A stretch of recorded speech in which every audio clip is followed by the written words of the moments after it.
la frustration atteint un sommet à Québec en 1834.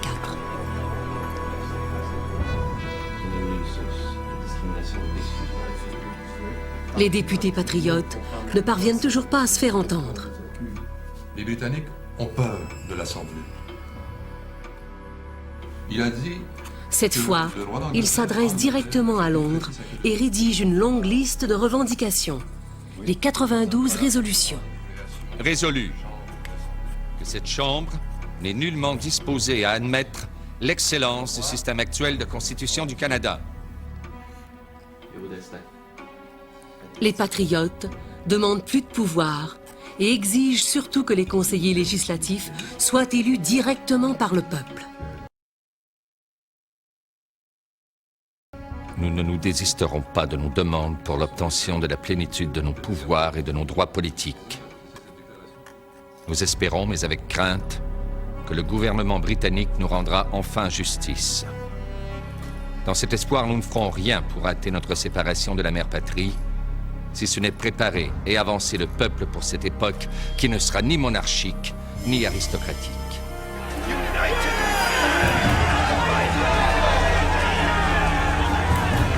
Le parti anglais est furieux.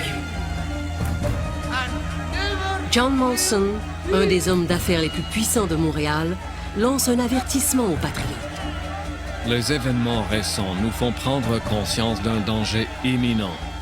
Il faut montrer au Parti français que la majorité sur laquelle il compte se révélera, à l'heure de vérité, une bien faible défense contre le réveil d'un peuple offensé et opprimé. La femme de Louis-Joseph Papineau, Julie, passe de longs mois à Montréal pendant que son mari participe aux travaux parlementaires à Québec. Je n'éprouve point de vaine frayeur. Et je sais apprécier à leur juste valeur la haine et la rage que ce parti nous porte. Que l'état dans lequel nous sommes est déplorable. Qu'ils veulent à tout prix dominer ou nous écraser. Et que si nous ne trouvons pas l'énergie de nous soustraire à leur pouvoir, ils trouveront bien les moyens, eux, de nous faire du mal.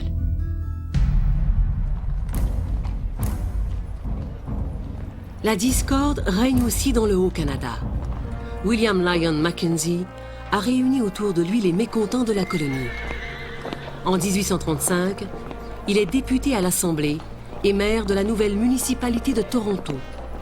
La population de la ville a doublé en 2 ans et dépasse 9000 habitants. Comme Papineau, Mackenzie rédige une liste de revendications qu'il envoie à Londres.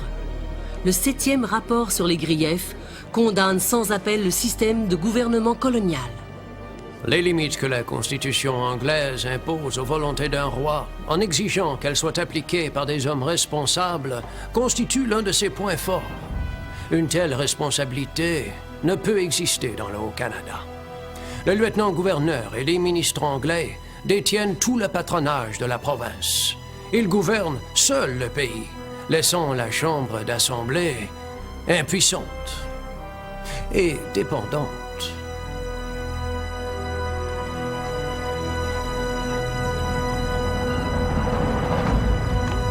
À Halifax, la tension monte. En 1836, Joseph Howe est élu député. Un défaut évident dans notre gouvernement local est à l'origine de tous nos malheurs. Comparé au Parlement britannique, cette Chambre n'a aucun pouvoir. Howe rédige lui aussi une liste de résolutions pour obtenir des changements politiques. Mais il demeure un réformiste modéré et ses racines loyalistes l'empêchent d'aller aussi loin que Papineau et Mackenzie. Je sais que j'entendrai des cris de républicanisme et de danger pour la Constitution. Mais l'idée de républicanisme, d'indépendance, de rupture avec la mère patrie ne m'a jamais effleuré l'esprit. C'est en sujet britannique que je veux vivre et mourir. À Londres, le bureau du secrétaire aux colonies croule sous les demandes des réformistes. Après 3 ans de réflexion, les dirigeants de l'Empire refusent tout changement et rejettent les 92 résolutions. Ils sont convaincus que le Canada cesserait d'être une colonie s'ils approuvaient les demandes des réformistes.